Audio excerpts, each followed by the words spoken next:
اسلام آباد میں پولیس کا سینیٹر شبلی فراز کے گھر پر چھاپا، رہنما تحریک انصاف کی غیر موجودگی میں گھر کی تلاشی لی گئی۔ پنجاب پولیس کو بھی تحریک انصاف کے سرگرم رہنماؤں اور کارکنوں کی فہرست مل گئی۔ اسد عمر کا سینکڑوں کارکنوں کی گرفتاری کا دعویٰ۔ زمان پارک آپریشن کے دوران پولیس پر حملوں کے الزام میں مزید 3 مقدمات کا اندراج۔ گرفتار 102 افراد کا 1 روزہ جسمانی ریمانڈ منظور۔ آج انسداد دہشت گردی عدالت میں پیش کیا جائے گا۔ پاکستان کے جوہری اثاثوں کے حفاظتی نظام پر امریکہ کا بھرپور اعتماد کا اظہار۔ امریکی سینٹ کام کمانڈر جنرل مائیکل ای کیوریلا نے پاکستان کا مسئلہ بجٹ، مالی مسائل، سیاسی حالات اور دہشت گردی سے نمٹنا قرار دے دیا۔ سینٹ کمیٹی کے سوالات پر بتایا، army chief general Asim Munir سے اچھے تعلقات ہیں۔ سوشل میڈیا پر اداروں کے خلاف پروپیگنڈے پر آپریشن کلین اپ کا اعلان۔ تحریک انصاف کی رہنما شیریں مزاری کے خلاف کارروائی کا معاملہ FIA کو بھجوا دیا گیا۔ جھوٹ پھیلانے اور جعلی ویڈیوز اپلوڈ کرنے پر کارروائی ہوگی، وفاقی وزیر داخلہ کا انتباہ۔ عمران خان کے خلاف جوڈیشل کمپلیکس میں پیشی کے دوران ہنگامے پر ایک اور پرچہ کٹ گیا۔ اسد عمر، اسد قیصر، فروخ حبیب، مراد سعید اور عامر قیانی سمیت 17 رہنما اور کارکن نامزد۔ مقدمے میں دہشت گردی سمیت 10 سنگین دفعات شامل کی گئی ہیں۔ اسلام آباد پولیس نے سیف سٹی کی فوٹیجز شناخت کے لیے نادرہ کو بھجوا دیں۔ سخت قانونی کارروائی کا اعلان۔ گرفتار امجد نیازی سمیت 60 افراد جوڈیشل ریمانڈ پر جیل منتقل۔ تحریک انصاف نے زمان پارک آپریشن پر وفاقی وزیر داخلہ مریم نواز، نگراں وزیر اعلیٰ پنجاب اور پولیس افسران کے خلاف مقدمہ درج کرنے کی درخواست دے دی۔ عمران خان کے گھر سے تحویل میں لیے گئے لائسنس یافتہ اسلحے کی فہرست بھی لفظ۔ عدالتی کمیشن کے ذریعے تحقیقات کا مطالبہ۔ زمان پارک کے باہر کھلاڑیوں کا نان سٹاپ ڈیرا۔ عمران خان نے چاول اور چنے کھلائے۔ عمران خان کا 22 مارچ کو مینار پاکستان پر جلسے کا اعلان۔ ایک بار پھر اپنے قتل کی سازش کے ساتھ گرفتار کر کے بلوچستان کی جیل بھیجنے کا خدشہ بھی ظاہر کر دیا۔ گیم سب کے ہاتھ سے نکل رہا ہے، چیزیں کسی کے کنٹرول میں نہیں رہیں گی، PTI چیئرمین نے خبردار کر دیا۔ اسلام آباد پیشی کے دوران موٹر وے بند کرنے اور کارکنوں کو اشتعال دلانے کا بھی الزام۔ مریم نواز کو جھوٹوں کی شہزادی قرار دے دیا۔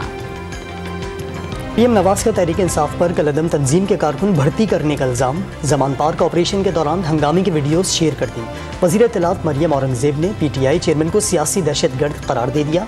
فریبی سیاست بے نقاب کرنے پر عمران خان مریم نواز کے خلاف الزام تراشیوں پر اتر آئے۔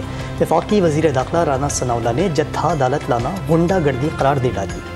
لاہور میں مسلم لیگ نون کا اہم مشاورتی اجلاس۔ وزیر اعظم سے مریم نواز کی بھی ملاقات۔ نون لیگی قائد لندن سے ویڈیو لنک پر شریک ہوئے۔ سرکاری اہلکاروں پر PTI کارکنوں کے حملوں پر اظہار تشویش۔ ہر صورت قانون کی عملداری یقینی بنانے کا عزم۔ نواز شریف نے تمام فیصلے اتحادیوں کی مشاورت سے کرنے کی ہدایت کر دی۔ حکومت کا کم آمدنی والے طبقے کو پیٹرول پر 50 روپے فی لیٹر ریلیف پیکج دینے کا فیصلہ۔ وزیر اعظم نے 800 cc تک کی چھوٹی گاڑیاں، رکشے اور موٹر سائیکل استعمال کرنے والے افراد کو پیکج میں شامل کرنے کی ہدایت کر دی۔ رمضان سے پہلے مہنگائی کے نئے طوفان نے ملک بھر کو لپیٹ میں لے لیا۔ ایک ہفتے میں آٹا 20 روپے کلو مہنگا۔ کراچی اور ملتان میں 20 کلو کا تھیلا 3000 تک جا پہنچا۔ گھی 500 روپے، دالیں 280 روپے، بیسن 240 روپے اور چینی 110 روپے کلو ہو گئی۔ سندھ یونائیٹڈ پارٹی کا کرپشن اور مہنگائی کے خلاف پیدل مارچ۔ سکھر سے کراچی پہنچنے پر حکومت کے خلاف نعرے۔ لانگ مارچ اقتدار کے ایوانوں پر پھینکا گیا پہلا پتھر ہے۔ فوارہ چوک پر اجتماع سے مقررین کا خطاب۔ سندھ حکومت کا کراچی میں 1200 بیڈز کا نیا امراض قلب اسپتال بنانے کا فیصلہ۔ Bilawal Bhutto Zardari Zulfiqar Ali Bhutto institute of cardio diseases کا سنگ بنیاد رکھیں گے۔ سعودی شاہ سلمان بن عبدالعزیز کی ایرانی صدر ابراہیم رئیسی کو دورہ ریاض کی دعوت۔ ایرانی صدر کا خیر مقدم، دونوں ممالک میں تعاون بڑھانے کے عزم کا اظہار۔ PSL میں عمدہ کارکردگی پر انعامات کی برسات۔ ملتان سلطانز کے احسان اللہ بہترین بالر اور پلیئر آف دا ٹورنامنٹ قرار۔ محمد رضوان بہترین بیٹر اور وکٹ کیپر کا اعزاز لے اڑے۔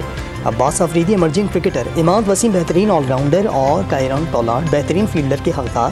رنر اپ ملتان سلطانز کے لیے 4 کروڑ 80 لاکھ روپے اور فاتح لاہور قلندرز کو 12 کروڑ اور چمچماتی ٹرافی ملی۔ طاہر شاہ آفریدی PSL 8 کی ٹیم آف ٹورنامنٹ کے کپتان مقرر۔ لاہور قلندرز کے راشد خان بھی ٹیم میں شامل۔ رنر اپ ملتان سلطان کے سب سے زیادہ 5 کھلاڑی منتخب۔ محمد رضوان، ٹرائلی روسو، کیرن پولارڈ، عباس آفریدی اور احسان اللہ نے جگہ بنا لی۔